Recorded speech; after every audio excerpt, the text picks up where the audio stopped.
எக்ஸாமில் எப்படி types of simple interest வந்து உங்களுக்கு கொஷினாக கேட்குறான்னு பார்த்துடலாம். ஃபஸ்ட்டு இதில் பேசிக்லேருந்து நம்ம அட்வான்ஸ் வரைக்கும் போக போகிறோம். கடைசியாக ஃபைனலாக நம்ம அட்வான்ஸுக்கான சம்பளம் பார்த்து உங்களை ஈஸியாக அதில் அண்டர்ஸ்டாண்ட் பண்ணுற அளவுக்கு உங்களை இதில் கொண்டு வர போகிறோம். ஓகேவா? வாங்க இப்போ வீடியோவில் போய் இந்த வீடியோக்கான ஸ்பான்சர் யாருன்னு பார்த்தோம்னா பைமார்ட் என்ற ஆன்லைன் பர்ச்சேசிங் ஆப் தான். இது வந்து என்ன பர்ச்சேஸ் பண்ணலாம்னா உங்கள் வீட்டுக்கு தேவையான சமையல் பொருட்கள் எல்லாத்தையும் பர்ச்சேஸ் பண்ணலாம். இதுக்கான ஆப்புக்கான லிங்க் வந்து டிஸ்கிரிப்ஷனில் கொடுத்துருக்கேன். மறக்காமல் போய் செக் பண்ணி அதை டவுன்லோட் பண்ணி யூஸ் பண்ணுங்கள்.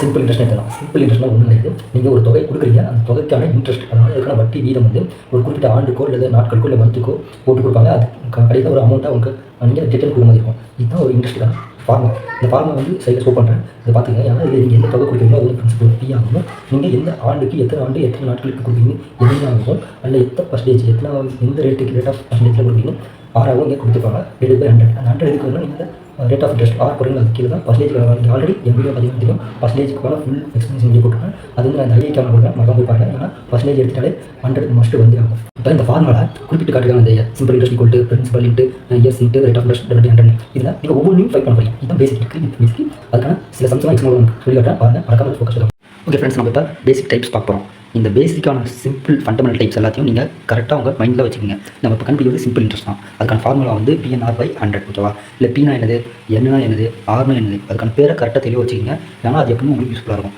இந்த 3 மட்டும் இல்லாமல் நம்ம ஃபஸ்ட்டு கண்டுபிடிக்கிறது சிம்பிள் இன்ட்ரெஸ்ட் தான். ஆனால் நீங்கள் ஃபஸ்ட்டு ஃபைண்ட் பண்ணுறது வந்து சிம்பிள் இன்ட்ரெஸ்ட் எப்படி கண்டுபிடிக்கும், அதுக்கான டேட்டா இந்த PNR இதை ஃபஸ்ட்டு உங்களுக்கு கொடுத்துருவாங்க. நெக்ஸ்ட்டு ஒவ்வொரு டேட்டாவும் மைனஸ் பண்ணி அவங்க மொத்தம் 4 டேட்டா இருக்கா, அதில் ஒரு டேட்டா மைனஸ் பண்ணி 3 வேல்யூ கொடுத்து அது ஒன்றா ஃபைண்ட் பண்ண சொல்லுவாங்க. இதுதான் இருக்கிறதுலே பேசிக். கடைசி என்னது, நீங்கள் சிம்பிள் இன்ட்ரெஸ்ட் கட்டணும். அது கெட்ட போக மொத்தம் அமௌண்ட் வரும்ல. இப்போ ஒரு பிரின்சிபல் அமௌண்ட் வச்சிருப்பீங்க, ப்ளஸ் ஒரு சிம்பிள் இன்ட்ரெஸ்ட் அதுக்கு கொடுத்துருப்பீங்க. மொத்தம் அமௌண்ட் தான். அதையும் நீங்கள் ஃபைனலாக ஃபைண்ட் பண்ணுற மாதிரி இருக்கும். அதனால் அது எப்படி கண்டுபிடிக்குது, பிரின்சிபல் ப்ளஸ் சிம்பிள் இன்ட்ரெஸ்ட். அவ்வளோதான். இதுதான் பேசிக்கான ஃபார்முலா. இது எப்பவும் உங்கள் மைண்டில் இருக்கிற மாதிரி செட் பண்ணிக்கிங்க. இதை வச்சுனா நீங்கள் எல்லா சமையும் ஈஸியாக கிளியர் பண்ண முடியும். இதை வச்சு நீங்கள் எக்ஸ்ட்ரா சம கூட ஈஸியாக ஐடென்டிஃபை பண்ண முடியும். இப்போ சிம்பிள் இன்ட்ரெஸ்ட் ஃபைண்ட் பண்ணுறதுக்கான ஒரு எக்ஸாம்பிள் கொஸ்டின் இதை கரெக்டாக படித்து பாருங்கள். You find the simple interest on 7,500 at 8% per annum per 1 year 6 month. 1 year 6 மந்த்துக்கு எவ்வளோ இன்ட்ரெஸ்ட்னு கேட்குறாங்க. இப்போ 1 இயர் நம்ம இயர் கணக்கில் தான் அந்த எண்ணெய் போடணும். இப்போ 1 year 6 மந்த்தாக இருக்கனால இந்த 6 மந்த்தை எப்படி இயராக கன்வெர்ட் பண்ணலாம்னா டிவைட் பை 12ன்னு போட்டிங்கன்னா போதுமானது. ஏன்னா ஒரு இயருக்கு 12 மந்த்துன்னு தெரியும். இப்போ அது போட்டுட்டு அந்த வேல்யூ எல்லாம் நீங்கள் எடுத்து எழுதி அந்த சிம்பிள் இன்ட்ரெஸ்ட் ஃபார்முலா இருக்கிறதுல அதில் சப்ஸ்டிட்யூட் பண்ணி நீங்கள் ஆப்வியஸ்லி சிம்பிளிஃபிகேஷன் பண்ணிங்களா, அது மாதிரி சிம்பிளிஃபிகேஷன் பண்ணிங்கன்னா உங்கள் ஃபைனல்ஸில் ஒரு ஆன்சர் கிடச்சிடும். அதுதான் இதோட சிம்பிள் இன்ட்ரெஸ்ட். இந்த இப்படி சிம்பிளிஃபிகேஷன் பண்ணுற ஒரு ஆன்சரில் நீங்கள் ஃப்ராக்ஷனு இல்லை மிக்ஸ்டு ஃப்ராக்ஷன்லாம் கிளியர் பண்ணியிருக்கீங்களா, இதெல்லாம் ஆல்ரெடி ஒரு வீடியோவில் சொல்லியிருப்பேன். அது வந்து சிம்பிளிஃபிகேஷன் டெரிவேஷன் ஒரு வீடியோ இருக்கும். அது வந்து நான் டிஸ்கிரிப்ஷனில் கொடுக்குறேன், மறக்காம போய் செக் பண்ணி பாருங்கள். அதில் ஈஸியாக எப்படி சிம்பிளிஃபிகேஷன் பண்ணலான்னு போட்டிருப்பேன். பிரின்சிபல் எப்படி கண்டுபிடிக்கலாம்னு ஒரு எக்ஸாம் கொஸ்டின். இல்லை Sheela has paid simple interest and as certain sum of 4 years 9.5% per annum is 21,280. Find the sum. சம்னாலே பிரின்சிபல் தான் கண்டுபிடிச்சு தெரிஞ்சிருச்சு. அந்த சம்முக்கான சிம்பிள் இன்ட்ரெஸ்ட்டாக 21,000 கொடுத்துருக்காங்க. அதே ரேட் ஆஃப் இன்ட்ரெஸ்ட் கொடுத்துட்டாங்க, அதாவது என் ஆஃப் நம்பர் இயர்ஸ் கொடுத்துட்டாங்க. இதெல்லாம் நீங்கள் ஆப்வியஸாக எப்படி சிம்பிள் இன்ட்ரெஸ்ட் ஃபைன் பண்ணுறீங்களோ அந்த ஈக்குவேஷனில் போட்டு அதை சிம்பிளிஃபை பண்ணி, ஆனால் இப்போ 224 × 250 இப்படி பெருக்க போகிறோம்னு பார்த்தீங்கன்னா, இப்போ 224 நான் ஃபஸ்ட்டு $100 பெருக்கிட்டு அதை வரதை திருப்பி ஒரு $100 கூட்டி திருப்பி ஒரு 50 இருக்கா, அதை 224 50 பெருக்கி வர ஆன்சர் எல்லாத்தையும் கூட்டினா ஃபைனல் ஆன்சர் வந்துடும். இது கரெக்டாக ஒரு ஆன்சரு. இதெல்லாம் ஈஸியாக ட்ரிக்காக சொல்லியிருப்பேன். ஃபைண்ட் தி என் கண்டுபிடிக்கிறதான ஒரு கொஸ்டின் இது. In what time will 60,500 amount to 22,935 at 30% per annumல கிடச்சிருக்குன்னு சொல்லியிருக்காங்க. இப்போ ஒரு பிரின்சிபல் அமௌண்ட் வந்து அமௌண்ட்டாக கன்வெர்ட் ஆகிருக்குது இந்த குறிப்பிட்ட டைமில், அதை கண்டுபிடிக்கணும். ஆனால் நம்மளுக்கு சிம்பிள் இன்ட்ரெஸ்ட் என்னன்னு தெரியாது. ஆப்வியஸ்லி நம்மளுக்கு ஒரு ஃபார்முலா தெரியும். என்னன்னா அமௌண்ட்டோட வேல்யூ தெரிஞ்சுன்னா நம்ம அதுக்கான ஃபார்முலாவை இன்க்ளூட் பண்ணி அந்த பிரின்சிபலோட வேல்யூ போட்டு அதை இந்த சைடு கொண்டு வரும்போது மைனஸாக வரும். மைனஸ் வரும்போது சிம்பிள் இன்ட்ரெஸ்ட்டை ஈஸியாக நம்ம கண்டுபிடிச்சிடலாம். அதுலேருந்து மைனஸ் பண்ணுற வந்த வேல்யூ தான் நம்மளுக்கு சிம்பிள் இன்ட்ரெஸ்ட்டாக வரப்போகுது. ஆனால் அது ஒரு பிரச்சனை கிடையாது. அடுத்து இந்த சிம்பிள் இன்ட்ரெஸ்ட் கண்டுபிடிச்சிட்டோமா, இப்போ நெக்ஸ்ட் வேல்யூ வந்து நம்ம என்ன கண்டுபிடிக்கணும். என்ன கண்டுபிடிக்கிறது ஆப்வியஸ்லி நீங்கள் சிம்பிள் இன்ட்ரெஸ்ட்டுக்கான ஃபார்முலா என்ன பண்ணுவீங்களோ அந்த ஃபார்முலா போட்டு அதுக்கான டேட்டாலாம் அப்லோட் பண்ணிட்டீங்கன்னா போதுமானது. தென் நீங்கள் சிம்பிளிஃபிகேஷன் பண்ணி அதில் எவ்வளோ வேல்யூ வருமோ ஃபைனலாக நீங்கள் போட்டுறது தான். இப்போ நம்ம பார்த்த எல்லா எக்ஸாம்பிளும் ஒரே சேம் ஃபார்முலா தான், but different type of question தான். இந்த கொஸ்டின் பாருங்கள். பாஷா borrowed 80,500 from a bank at a particular rate of some simple interest. After 3 years he paid 11,050 to settle his debit. At what rate of interest he borrowed this money? இப்போ நம்ம அதுக்கான டேட்டாவில் எடுத்து எழுதியாச்சா. இப்போ நம்மளுக்கு சிம்பிள் இன்ட்ரெஸ்ட் என்னன்னு தெரியல, rate என்னன்னு தெரியல. ஆனால் நம்ம அமௌண்ட் கொடுத்துட்டாங்க. அந்த அமௌண்ட் தெரிஞ்சாலும் போதும், பிரின்சிபல் தெரிஞ்சாலும் போதும், நம்ம ஈஸியாக சிம்பிள் இன்ட்ரெஸ்ட்டாக கண்டுபிடிச்சிடலாம். ஃபைனலாக நம்ம கண்டுபிடிச்ச சிம்பிள் இன்ட்ரெஸ்ட் வந்து 2550. இப்போ நம்ம ரேட் ஆஃப் இன்ட்ரெஸ்ட் கண்டுபிடிச்சிடலாம். ஆப்வியஸ்லி நீங்கள் வர சிம்பிள் இன்ட்ரெஸ்ட் ஃபைன் பண்ணுற அந்த ஃபார்மா தான். அதில் பி என்ன, என் என்ன, அந்த ஆர் வந்து கண்டுபிடிக்கணும். அதில் சிம்பிள் இன்ட்ரெஸ்ட் வேல்யூ நம்ம கண்டுபிடிச்சி அதையும் போட்டு ஃபைனலாக அந்த 5ஆம் வகுப்பில் டிவைட் பண்ணிவிட்டு அதில் 14ஆம் வகுப்பில் டிவைட் பண்ணால் 3 வரும். 5 இருக்கா, அந்த 5 இங்கே ஒரு மேலே ஒரு 0, 30/5 ரேட் ஆஃப் இன்ட்ரெஸ்ட் 6 கிடச்சிருச்சு. இப்போ ஃபைனலாக நம்ம பார்க்க போகிறது வந்து அட்வான்ஸ் லெவலில் இருக்க சிம்பிள் இன்ட்ரெஸ்ட் கொஸ்டின்ஸ் தான்.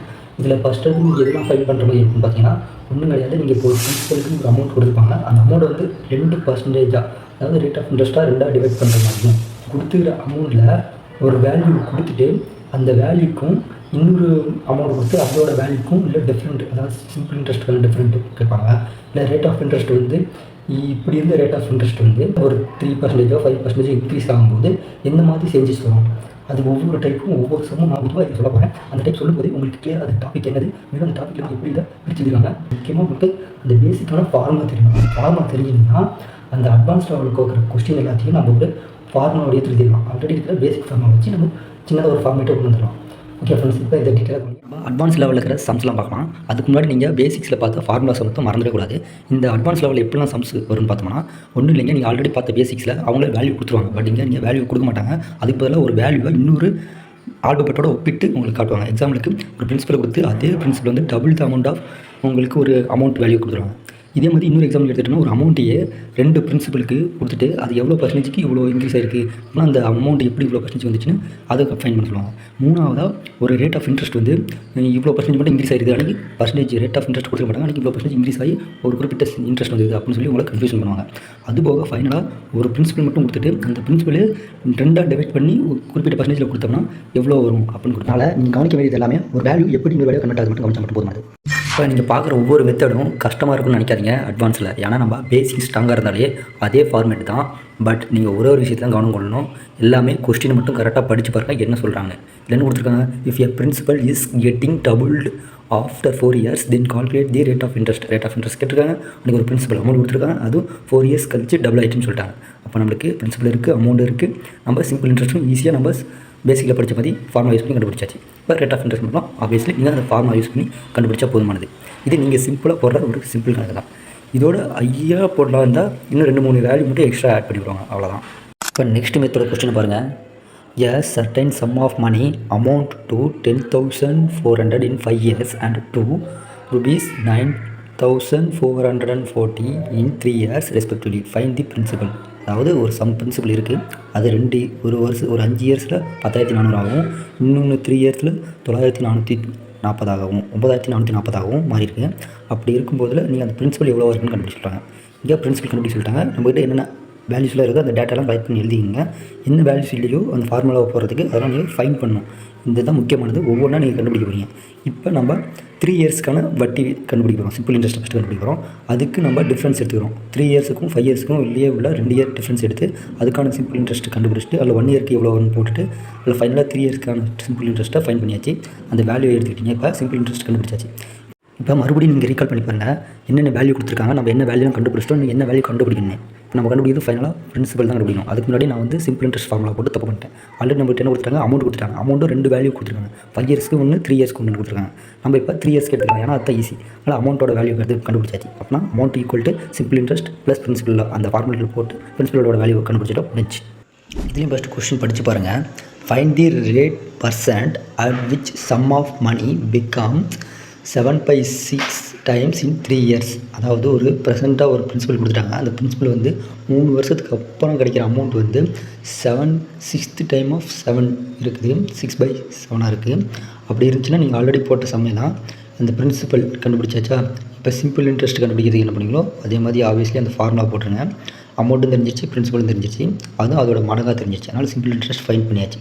இப்போ நம்ம என்ன கண்டுபிடிக்கணும், find the rate of percentage, அதாவது ஆர் கண்டுபிடிக்கணும். இப்போ நம்மளுக்கு என்னென்ன வேல்யூ இருக்குது, சிம்பிள் இன்ட்ரெஸ்ட் இருக்குது, அமௌண்ட் இருக்குது, பிரின்சிபல் இருக்குது, அதில் இயரும் இருக்குது, எல்லாம் இருக்குது. இப்போ ஆப்வியஸ்லி நீங்கள் சிம்பிள் இன்ட்ரெஸ்ட் ஃபார்முலா போட்டு அதில் இதுக்கான வேல்யூலாம் அப்ளை பண்ணி ஒவ்வொன்றா டிவைட் பண்ணி பெருக்கி ஃபைனலாக ஒரு ஆன்சர் வரும்.